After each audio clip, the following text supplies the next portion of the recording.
قال رب إني ظلمت نفسي فاغفر لي. Assalamualaikum warahmatullahi wabarakatuh.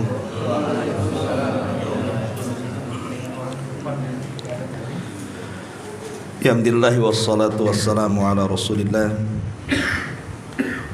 wa ala alihi wa sahbihi wa mawalah wa la hawla wa la quwata illa billahi. Dan kita masuk pada ayat ke-20 dan seterusnya. Baik, kita baca ayatnya dulu. A'udzubillahi minasyaitonir rajim. Bismillahirrahmanirrahim. Alam nakhluqukum mim ma'in mahin faja'alnahu fi qararin makin ila qadarin ma'lum faqadarna fa ni'mal qadirun. Wailu yawma idzil mukadzibin. Alam naj'alil arda kifata ahya'an wa amwata wa ja'alna fiha rawasiya samikhatin wa asqainakum ma'an furata. Wailun yawma idzil mukadzibin.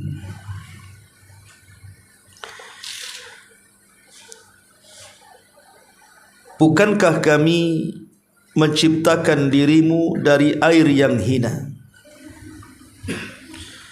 kemudian kami meletakkannya di dalam tempat yang sangat kokoh sampai waktu yang telah ditentukan. Lalu kami menentukan bentuk dan waktu lahirnya, maka kamilah sebaik-baik yang menentukan. Celakalah pada hari itu untuk para pendusta kebenaran. Bukankah kami telah menjadikan bumi sebagai tempat berkumpul bagi yang masih hidup ataupun yang sudah mati? Kami menjadikan padanya gunung-gunung yang menjulang tinggi dan memberi minum kalian dengan air yang sangat tawar. Maka celakalah pada hari itu bagi para pendusta kebenaran. Ma'asyiral muslimin wal muslimat rahimakumullah. Ayat ini ingin menjelaskan kepada kita tentang beberapa kekuasaan Allah Subhanahu wa taala kepada hambanya. Bahwa Allah Subhanahu wa taala zat yang mampu melakukan segalanya. Dan ini membuktikan tentang rububiyah Allah Subhanahu wa taala, bahwa Allah sang pencipta, sang pengatur dan penguasa. Di sini Allah Subhanahu wa taala mengatakan alam nakhluqukum mimma immahin. Bukankah kami menciptakan dirimu, maksudnya manusia, dari air yang hina, maksudnya air sperma. Faja'alnahu fi qararin makin. Kemudian kami meletakkannya di tempat yang kokoh, maksudnya rahim. Ila qadari ma'lum, sampai waktu yang ditentukan di dalam rahim tersebut. Faqadarna fa ni'mal qadirun. Lalu kami tentukan baik bentuk manusia dalam rahim itu termasuk ketentuan kelahirannya. Maka Allah mengatakan fa ni'mal qadirun, maka kamilah sebaik-baik yang telah menentukan kadar-kadar itu. Di sini Allah Subhanahu wa taala hendak menjelaskan kepada kita tentang proses keajaiban penciptaan manusia. Dan di dalam ayat yang lain Allah Subhanahu wa taala berfirman, contohnya di dalam surah Al-Hajj ayat 5. Allah Subhanahu wa taala mengatakan, ya ayyuhan nas in kuntum fi raibin minal ba'thi fa inna khalaqnakum min turabin thumma min nutfatin thumma min 'alaqatin thumma min mudghatin mu'allaqatin wa ghairi mu'allaqatin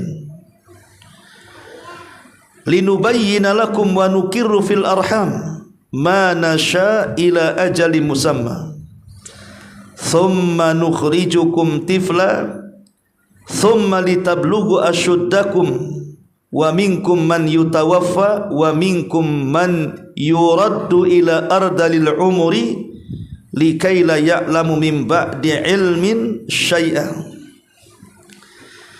Allah mengatakan, wahai manusia, sekiranya kamu masih ragu-ragu tentang adanya kebangkitan makhluk setelah kematian pada hari kiamat, cobalah perhatikan kepada tingkat setiap kejadian manusia.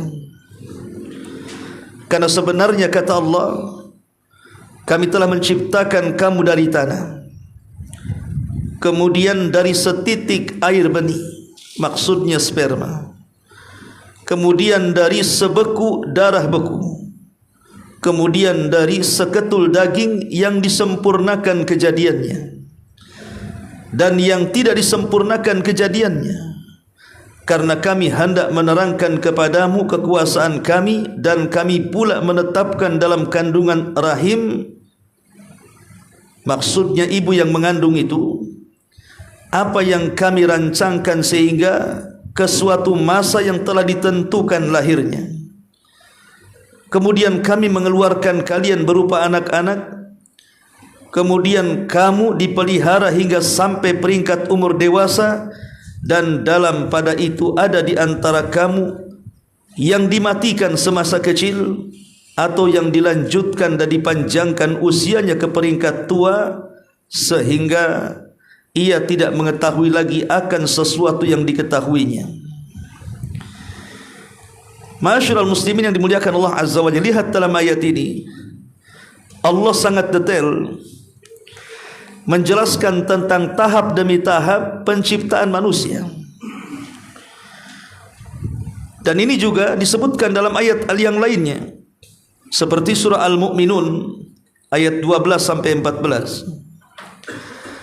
Allah Subhanahu wa taala mengatakan, walaqad khalaqnal insana min sulalatin min tin thumma ja'alnahu nutfatan fi qararin makin thumma khalaqna nutfata 'alaqatan fa khalaqnal 'alaqata mudghatan fa khalaqnal mudghata idhaman fa qasawnal idhama lahma thumma ansha'nahu khalqan akhar fatabarakallahu ahsanul khaliqin thumma innakum ba'da dzalika lamayitun.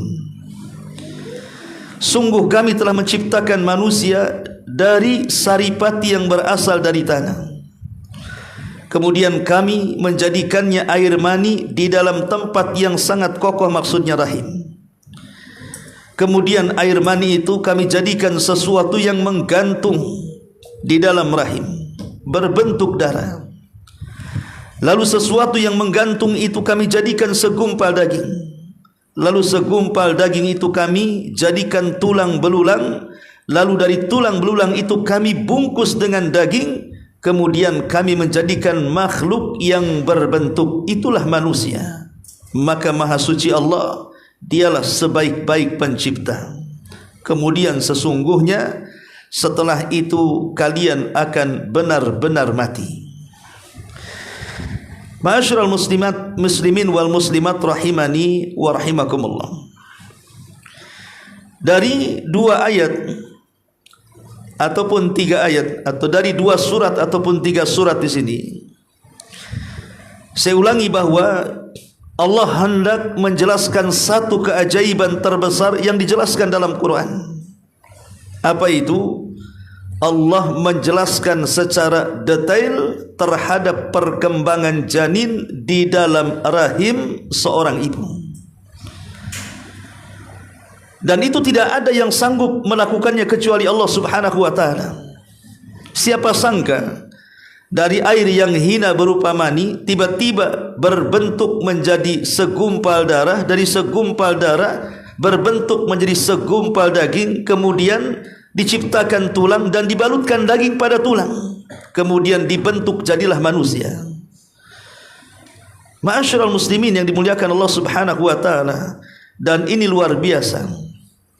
Nabi SAW ketika membacakan ayat ini kepada para sahabat, artinya kan 14 abad yang silam, belum ada alat-alat canggih. Kalau sekarang kan dengan ada alat-alat modern kan bisa diteliti. Bisa diteliti bagaimana proses penciptaan manusia. Tapi zaman itu meneliti pakai apa? Ilmu pengetahuan belum berkembang. Kalau bukan karena wahyu dari Allah Subhanahu wa taala, tentu Rasul tidak mungkin menjelaskannya. Bagaimana Nabi SAW juga dijelaskan dalam hadis Abdullah ibn Mas'ud radhiyallahu an, di mana Rasul mengatakan, inna ahadakum yujma'u khalquhu fi batni ummihi arba'ina yawman nutfatan thumma yakunu 'alaqatan misla dhalik thumma yakunu mudghatan misla dhalik thumma yursalu ilaihi al-malaku fayanfukhu fihi ar-ruha wa yu'maru bi arba'i kalimatin bi katfi rizqihi wa ajalihi wa amalihi wa syaqiyyin aw sa'idin. Kata Nabi SAW, sesungguhnya salah seorang di antara kalian dikumpulkan penciptaannya di dalam perut ibunya selama 40 hari berwujud nutfah berupa segumpal air mani, kemudian menjadi alaqah segumpal darah selama itu juga, maksudnya 40 hari kedua, kemudian menjadi mudghah segumpal daging selama itu juga, kemudian diutus seorang malaikat lalu meniupkan ruh kepadanya, dan dia malaikat itu diperintahkan untuk menulis 4 kalimat. Pertama tentang rizkinya, kedua tentang amalnya, ketiga tentang ajalnya, dan yang keempat tentang bahagia dan sengsaranya. Lihat bagaimana Nabi SAW juga menjelaskan secara detail. Begitu juga Allah Subhanahu wa taala. Berarti di sini ada korelasi antara ayat-ayat dalam Al-Qur'an dan hadis-hadis Nabi SAW sepakat tentang bagaimana Allah Subhanahu wa taala telah membuat keajaiban untuk manusia dalam proses penciptaan manusia. Ini yang pertama yang kita bisa ambil faedah dari ayat ini. Yang kedua, di dalam penciptaan manusia itu, ikhwatu fillah muliakan Allah Subhanahu wa taala, manusia ini kan dari atas kepala sampai kaki, pada setiap anggota badannya ada fungsi masing-masing. Pertama, di dalam kepala kita ada pendengaran, ada penglihatan, bahkan ada akal yang bisa berfikir. Secanggih apapun manusia membuat robot, maka robot tersebut tidak bisa memandang seperti pandangan manusia, tidak sanggup mendengar seperti mendengar manusia, dan tidak sanggup berpikir sebagaimana akal manusia. Dari sini menunjukkan apa? Keajaiban Allah Subhanahu wa taala dalam Al-Qur'an, bahwa Allah menganugerahkan pandangan, pendengaran dan akal ini supaya manusia berkembang dari segi pengetahuan. Karena ilmu pengetahuan itu didapat karena memandang dengan cara membaca, kemudian mendengar dengan cara menyerap, kemudian dengan cara berfikir, kemudian disimpan dalam akal manusia. Ma'asyiral muslimin yang dimuliakan Allah Subhanahu wa taala, itulah yang disebut dengan indra. Hanya Allah yang sanggup menciptakan indra manusia. Ma'asyiral muslimin yang dimuliakan Allah Subhanahu wa taala. Kemudian yang ketiga, manusia ini Allah ciptakan tangan. Allah mengatakan di dalam surah Al-Qiyamah ayat 4. Dalam surah Al-Qiyamah ayat 4, Allah Subhanahu wa taala mengatakan, bala qadirina ala an nusawwiya banana. Tentu Bahkan kami mampu menyusun kembali jari jemari manusia dengan sangat sempurna. Perhatikan ikhwatu fiddin muliakan Allah Azza wa Jalla. Dalam pengetahuan ilmu modern baru hari ini ditemukan bahwa tidak ada kemiripan manusia antar satu sidik jari dengan sidik jari yang lainnya, walaupun terlahir kembar. Seandainya ada bayi terlahir kembar, baik kembar laki-laki atau kembar perempuan, maka ketahuilah bahwa sidik jari keduanya tidak akan sama. Walaupun sekali lagi kita katakan dia kembar kembar identik sekalipun, artinya mirip sekali, ya. Tapi kalau sidik jari pasti beda. Bayangkan di dunia ini berapa jumlah manusia coba hari ini? Miliaran. Tapi sekian miliar sidik jari satu dengan sidik jari yang lainnya tidak ada kemiripan. Makanya dengan sebab itulah kenapa kepolisian negeri kita dan kepolisian di dunia ini mampu dengan mudah menyingkap sebuah kasus. Dari mana? Dari sidik jari. Karena tidak sama sidik jari dengan sidik jari yang lainnya itu. Bagaimanapun kembarnya dengan sangat mirip sekali, tapi kalau sudah bicara sidik jari pasti beda. Ini kuasa siapa coba? Allah bisa menciptakan manusia sejak zaman Adam sampai hari ini, bahkan sampai kiamat, sidik jarinya satu dengan yang lain tidak sama. Kalau bukan kuasa Allah, kuasa siapa? Ini yang ketiga. Kemudian yang keempat, Allah Subhanahu wa taala berfirman di dalam surah An-Nahl ayat 66. Allah Subhanahu wa taala mengatakan, wa innalakum fil an'ami la ibrah nuskikum mimma fi butunihi min baini farthin wadamin labanan khalisan sa'igan lisyaribin. Sesungguhnya pada hewan ternak itu benar-benar terdapat pelajaran bagi kamu. Kami memberi kamu minuman dari sebagian apa yang ada pada dalam perut hewan tersebut, dari antara kotoran dan juga darah berupa susu murni yang mudah ditelan oleh orang-orang yang meminumnya. Ma'asyiral muslimin yang dimuliakan Allah Azza wa Jalla, memang secara nas dalam Quran Allah tidak menjelaskan secara rinci tentang sistem pencernaan manusia secara sempurna. Tetapi umumnya pencernaan binatang dengan manusia itu kurang lebih saja isinya itu. Jadi di sini kita bisa mengkiaskan dengan pencernaan binatang, bagaimana binatang ini bisa menghasilkan dalam perutnya di antara kotoran dan darah muncul susu murni yang itu bisa ditelan manusia dan sangat lezat untuk diminum. Lah di perut manusia juga kurang lebih terkadang ada perkara-perkara yang nampaknya kotor tapi ternyata bisa jadi nutrisi. Contoh umpamanya wanita hamil. Wanita hamil kan tidak mengeluarkan darah haid. Lalu darah haidnya kemana? Allah ubah menjadi nutrisi bagi si janin. Itulah asupan makanannya. Dan ini kuasa Allah Subhanahu wa taala, di mana Allah Subhanahu wa taala membuat sistem pencernaan yang sempurna di dalam tubuh manusia. Dan ini keajaiban yang Allah Subhanahu wa taala luar biasa. Belum lagi fungsi kulit dalam merasakan nyeri dan lain sebagainya. Itu semua adalah keagungan Allah Subhanahu wa taala yang tidak kita bayangkan betapa maha kuasanya Allah Subhanahu wa taala. Baik ma'asyiral muslimin yang dimuliakan Allah Azza wa Jalla, ayat-ayat ini yang kita baca, ketika Allah Subhanahu wa taala mengatakan bahwa manusia tercipta dari segumpal sperma, mimma imahin, air yang sangat hina, maksudnya sperma. Maksudnya apa coba? Allah hendak mengingatkan soal apa sebenarnya? ketika menyebutkan sesungguhnya kami menciptakan manusia itu dari air yang hina, maksudnya segumpal sperma itu. Ada 3 perkara yang ingin Allah ingatkan dengan ayat ini.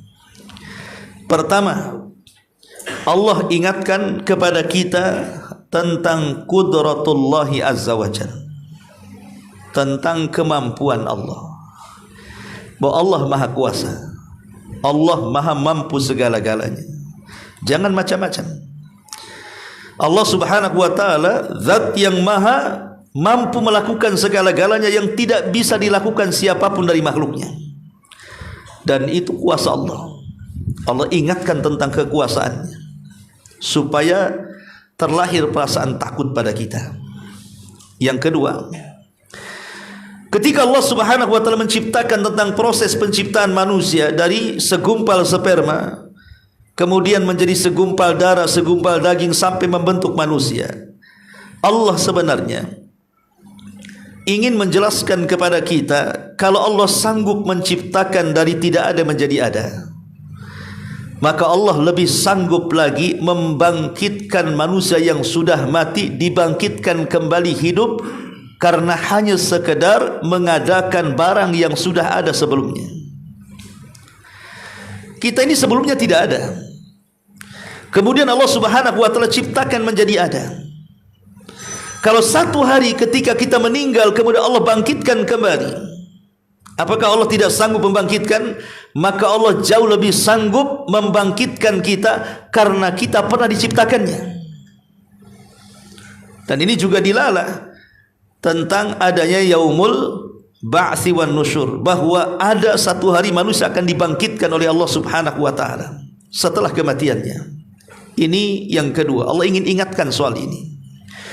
Kemudian yang ketiga, ketika Allah subhanahu wa ta'ala menjelaskan bahwa kita tercipta dari air sperma ini, maksudnya apa? Supaya kita tidak sombong, supaya kita tidak ujub. Karena baik hari ini yang jadi presiden, baik hari ini yang jadi menteri, baik yang hari ini jadi orang-orang kaya, jadi big boss, memiliki perusahaan besar raksasa dan yang semacamnya, dan mengklaim orang yang paling kaya di dunia, kalau melihat asal penciptaannya semua sama.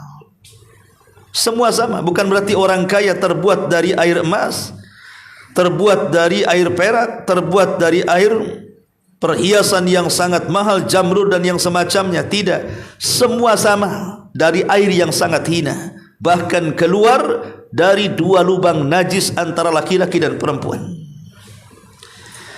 Makanya Malik ibn Dinar yang pernah saya ceritakan, ketika kemudian dia tidak suka dengan seorang panglima yang jalannya membusungkan dada, dan mengatakan, jangan berjalan seperti itu, karena berjalannya seperti itu berjalan penduduk neraka. Maka panglima ini marah dan mengatakan kepada Malik ibn Dinar, tidakkah kau tahu siapa aku? Maka Imam Malik ibn Dinar mengatakan, bahkan aku lebih tahu dibandingkan dirimu sendiri. Maka orang sombong ini mengatakan, coba jelaskan, kalau engkau lebih tahu dibandingkan diriku, siapa aku, katanya. Disangkanya Malik ibn Dinar akan mengatakan, kau seorang jenderal, kau seorang pemimpin. Rupanya bukan itu yang dikatakan Malik ibn Dinar.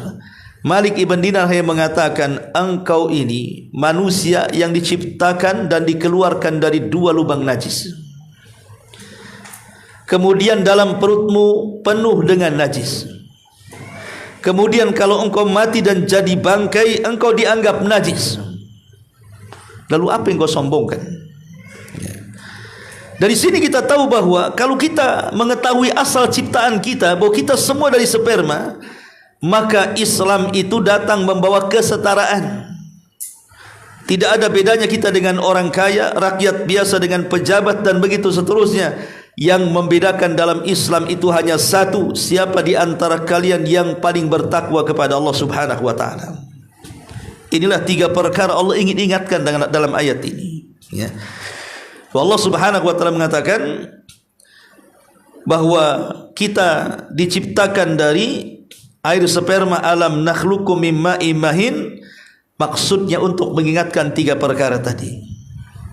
Mengingatkan tentang qudratullah, kekuasaan Allah Subhanahu wa taala, mengingatkan bahwa Allah sanggup menciptakan kita setelah kematian, dan mengingatkan bahwa kita dilarang untuk sombong dan ujub. Kemudian Allah Subhanahu wa taala mengatakan faja'alnahu fi qararim makin. Maka kami jadikan air sperma itu, yang tadinya sperma menjadi segumpal darah, kemudian dipindahkan ke dinding rahim, ditempelkan ke dinding rahim. Ya. Ma'asyiral muslimin yang dimuliakan Allah Azza wa Jalla, al-qarar al-makin maksudnya adalah yusafu lirrahimi, memang disifatkan untuk rahim. Karena biasanya kalau darah, segumpal darah itu sudah menempel di rahim, maka sangat sedikit tidak jadinya. Pasti dia akan jadi manusia. Tapi kalau belum nempel di rahim, maka mustahil untuk jadi manusia. Makanya kenapa di awal kehamilan biasanya kan dokter menganjurkan untuk tidak banyak bergerak, untuk banyak istirahat, tidak boleh banyak bekerja, kan itu. Karena masih ada kekhawatiran keguguran. Tapi kalau sudah menempel di rahim, berarti dia adalah qarar al-makin. Dia akan menetap dengan kokoh di situ. Dan ini kuasa Allah Subhanahu wa taala. Kemudian Allah Subhanahu wa taala ketika mengatakan al-qarar al-makin ini, bahwa Allah Subhanahu wa taala ingin menempatkan di rahim tersebut dari segumpal darah, supaya Allah amankan pertumbuhan manusia. Jadi rahim itu seolah-olah rumah bagi janin yang akan tumbuh. Allah jaga tuh. Disitulah proses pembentukan manusia dari segumpal darah sampai segumpal daging, sampai diciptakan tulang dan dibalutkan daging ke dalam tulang, kemudian dibentuk. Dan itu bentuk kasih sayang Allah kepada manusia. Kemudian Allah mengatakan ila qadari ma'lum, ila qadari ma'lum, sampai pada batas waktu yang ditentukan. Sebagian ulama tafsir mengatakan maksudnya adalah muddatul hamli, maksudnya adalah waktu kehamilan. Itu ada batasnya. Karena waktu kehamilan itu antara 6 bulan sampai 9 bulan. 6 bulan ini biasanya terlahir prematur, gitu ya. Sampai 9 bulan. 6 sampai 9 bulan. Tetapi kalaupun memang lewat daripada itu, bisa saja terjadi, tetapi tidak umum. Seperti yang terjadi kepada Abu Hanifah yang sudah saya jelaskan. Dia 2 tahun di perut ibunya. Ketika keluar sudah tumbuh giginya. Abu Hanifah itu kan berbeda dengan kebiasaan manusia, kan itu ya. Tapi umumnya maksudnya manusia dalam perut ibu itu antara 6 bulan sampai 9 bulan. Itu maksudnya ila qadari ma'lum. Jadi ila qadari ma'lum itu waktu kelahiran. Ada yang mengatakan ila qadari ma'lum itu maksudnya pembentukan manusia sampai pada batas waktu yang ditentukan, maksudnya batas pembentukan manusia. Laqad khalaqnal insana fi ahsani taqwim. Kemudian Allah Subhanahu wa taala akhiri ayatnya faqadarna fa ni'mal qadirun. Maka ketika kami menentukan proses demi proses tadi, sperma, darah, daging, tulang, dan pembentukan, maka ini menunjukkan tidak ada zat yang sanggup menciptakan seindah itu. Makanya Allah mengatakan fa ni'mal qadirun. Laqad khalaqnal insana fi ahsani taqwim. Sungguh kami ciptakan manusia dalam bentuk yang paling baik. Kemudian Allah Subhanahu wa taala berfirman, wailun yauma idzil mukadzibin. Kalau itu sudah tahu semuanya, bagaimana kuasa Allah Subhanahu wa taala? Apakah kalian masih mendustakan nikmat Allah Subhanahu wa taala? Masih mendustakan Quran? Masih mendustakan hadis? Ya. Allah mengatakan Wailun yauma idzil mukadzibin. Pada hari itu celakalah para pendusta kebenaran. Karena ada orang-orang itu yang mendustakan bahwa tidak ada hari kebangkitan setelah kematian. Padahal ayat-ayat banyak yang menunjukkan bahwa adanya kebangkitan setelah kematian. Allah sanggup membangkitkan setelah kematian. Salah satunya ayat yang kita bahas ini. Tapi ada orang-orang yang kemudian mengingkari perkara itu. Berarti mereka adalah para pendusta kebenaran. Maka mereka terancam dengan wailun yauma idzil mukadzibin. Kemudian Allah Subhanahu wa taala beralih dari kekuasaan ketika menciptakan proses dan keajaiban ciptaan manusia untuk menunjukkan bahwa adanya hari setelah kematian, bahwa manusia akan dibangkitkan. Mulailah Allah Subhanahu wa taala memberikan contoh yang lain. Sekarang beralih dari keajaiban manusia menjadi keajaiban alam semesta. Di sini Allah Subhanahu wa taala mengatakan, alam naj'alil arda kifata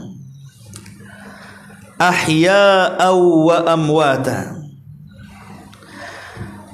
Bukankah kami telah menjadikan bumi ini sebagai tempat berkumpul manusia, bagi yang masih hidup ataupun yang sudah mati. Wa ja'alna fiha rawasiya samikhati wa asqainakum ma'an furata. Dan kami menjadikan padanya gunung-gunung yang tinggi dan memberi minum kamu dari air yang tawar. Wailun yauma idzil mukadzibin. Pada hari itu celakalah bagi para pendusta agama. Di sini Allah Subhanahu wa taala mengatakan, alam naj'alil arda kifata. Maksudnya kifata, anna Allah azza wa jalla ja'ala al-arda tajma'ul ahya ala dhahriha wa tadhummul amwat fi batiniha. Maksudnya adalah kifata, Allah Subhanahu wa taala menjadikan bumi ini tempat berkumpul orang yang hidup di atasnya dan orang yang mati di bawahnya. Dan kita kalau mengkalkulasi ikhwan kehidupan manusia sejak zaman Adam sampai hari ini, banyak yang mana hari ini yang hidup di permukaan bumi atau yang terpendam di bawah bumi. Maka kita katakan lebih banyak yang terpendam di bawah bumi dibandingkan yang hidup di permukaan bumi kan. Coba bayangkan, sejak zaman Adam sampai hari ini, siapa yang bisa menjumlah orang yang sudah ditanam di kuburan itu? Tidak ada yang tahu. Seandainya sejak zaman Adam sampai hari ini Allah tidak membuat kematian, semua hidup, pertanyaannya, cukup enggak bumi untuk menampung mereka? Tidak akan cukup. Kalau sejak zaman Nabi Adam masih hidup, kaum Ad masih hidup, kaum Samud masih hidup, semua kaum-kaum para nabi sampai hari ini mereka masih hidup, saya yakin bumi tidak akan cukup. Dari sini kita tahu bahwa di antara hikmah kenapa adanya kematian, supaya manusia itu tenang, hidup di bumi tidak berdesak-desakan. Banyak tempat yang luang untuk tempat tinggal. Kita tidak bisa bayangkan kalau semua manusia hidup tidak ada yang mati. Mungkin kita ini makhluk yang paling kecil, mungkin diinjak-injak oleh makhluk yang paling besar. Itulah menunjukkan apa? Allah jadikan bumi itu ada yang hidup di permukaannya, ada yang mati di perutnya untuk kestabilan hidup manusia. Diciptakanlah apa yang disebut dengan kematian, supaya manusia bisa hidup tenang, tidak berdesak-desakan, dan akan dikumpulkan sesuai dengan generasinya. Kita bayangkan kalau kita hidup sementara kaum Ad hidup, kira-kira kita bisa hidup? Mungkin kita jadi budaknya kaum Ad, kaum raksasa kan gitu. Makanya Allah hidup kita ini di generasi yang sama, tidak dicampurkan dengan generasi yang berbeda. Dan ini salah satu rahmat yang Allah Subhanahu wa taala anugerahkan kepada kita. Itulah Allah katakan alam naj'alil arda kifata. Ma'asyiral muslimin yang dimuliakan Allah Azza wa Jalla, dari ayat ini juga Allah hendak mengingatkan kepada nabi dan juga kepada kita manusia tentang nikmat Allah Subhanahu wa taala di mana Allah Subhanahu wa taala telah mengatur bumi ini untuk kita manusia dan telah menundukkan bumi untuk kita manusia, untuk kemaslahatan manusia. Ada yang hidup, ada yang mati. Itu semua demi kemaslahatan manusia. Kemudian Allah Subhanahu wa taala mengatakan, setelah itu Allah mengatakan tentang wa ja'alna fiha rawasiya samikhat, dan kami jadikan di bumi ini gunung-gunung yang menjulang tinggi. Sering saya jelaskan, gunung ini salah satu keajaiban dunia. Yang kita lihat gunung ini, sebutkan gunung yang paling tinggi di dunia, di mana? Himalaya atau mana? Ya. Yang menjulang ke langit itu tidak lebih panjang dibandingkan yang tertancap di bumi. Jadi yang kita lihat menjulang dari permukaan bumi ke langit itu tidak lebih tinggi dibandingkan yang masuk ke bumi. Kalau saya boleh analogikan, kalau seandainya saya membuat pasak untuk sebuah tenda, ukuran pasak itu anggap saja 1 meter. Tidak mungkin kemudian kita tancapkan pasak itu 5 cm. Pasti akan tercabut. Pasti pasak semakin dalam, maka akan semakin kokoh tuh pasak itu. Bahkan semakin dalam kemudian yang muncul ke permukaan sedikit dan yang menancap ke dalam lebih panjang, pasti lebih kokoh itu. Lah posisi gunung itu seperti itu. Jadi yang menancap ke dalam bumi itu berlipat-lipat dibandingkan yang menjulang ke langit. Kenapa Allah buat seperti itu coba?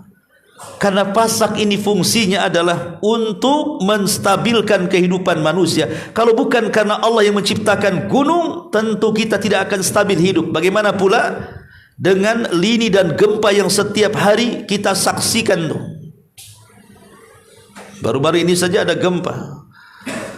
Coba bayangkan, ketika ada gempa, semua orang keluar. Tidak peduli dengan hartanya, tidak peduli dengan uangnya, tidak peduli dengan perhiasannya, bahkan tidak peduli dengan orang yang dicintainya.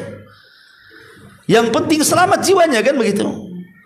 Tetapi dengan adanya gunung yang tertancap, sehingga tidak terjadi gempa, baik vulkanik atau tektonik, semuanya menjadi stabil sehingga manusia bisa berjalan dengan tenang, berkendaraan dengan tenang, dan juga melakukan safar ke sana kemari tidak merasa terganggu. Ma'asyiral muslimin yang dimuliakan Allah Azza wa Jalla, dan itu keajaiban Allah Subhanahu wa taala. Kemudian rawasiya samikhati wa asqainakum ma'an furata. Kemudian Allah Subhanahu wa taala katakan, dan kami berikan minum kalian dari air yang tawar. Dengan cara apa? Dengan cara struktur bumi tidak dibuat rata oleh Allah Subhanahu wa taala. Karena nanti pada hari kiamat, bumi yang kita pijak ini itu tidak seperti bentuk bumi yang sekarang. Yauma tubaddalul arda ghairal ardi, di mana hari kami robah bumi yang kita pijak dengan bumi yang lainnya. Maksudnya bumi ini akan dihancurkan dan diratakan. Itulah bumi padang mahsyar. Jadi bumi baru kelak setelah kiamat itu posisinya datar. Wal ardu muddat. Maksud datar itu tidak ada yang meninggi, tidak ada yang merendah, tidak ada gunung, tidak ada bukit, tidak ada lembah, semua rata. Itu kelak pada hari kiamat. Ya. Tapi sekarang kita lihat bentuk bumi itu kan macam-macam kan. Ada yang tinggi, ada yang rendah, ada gunung, ada bukit, ada lembah, kan begitu. Kenapa Allah bentuk seperti itu struktur bumi coba?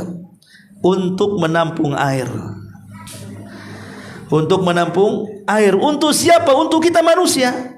Makanya Allah mengatakan wa asqainakum ma'an furata setelah menyebutkan tentang keajaiban gunung. Ya. Kalau tidak ada gunung, longsor di mana-mana, banjir di mana-mana, kan? Gunung itu serapan air. Dengan serapan air itulah muncul mata-mata air, muncul sungai-sungai, muncul sumur-sumur yang dengannya kita bisa minum dengan air yang sangat-sangat tawar dan lezat, dan itu bisa menyehatkan badan. Dan ini siapa lagi kalau bukan kuasa Allah Subhanahu wa taala. Lah ayat-ayat ini juga menunjukkan kepada kita tentang kuasa Allah Subhanahu wa taala, bahwa Allah sanggup menciptakan manusia setelah kematiannya. Dengan kuasa-kuasa yang seperti ini, maka Allah lebih sanggup lagi menciptakan manusia setelah kematiannya. Ma'asyiral muslimin yang dimuliakan Allah Subhanahu wa taala, inilah di antara keterangan dari surah Al-Mursalat ayat berapa tadi, 20 sampai 28. Baik, sampai di sini saja. Baik, sebelum saya tutup silakan kalau ada bertanya, kalau enggak kita tutup saja.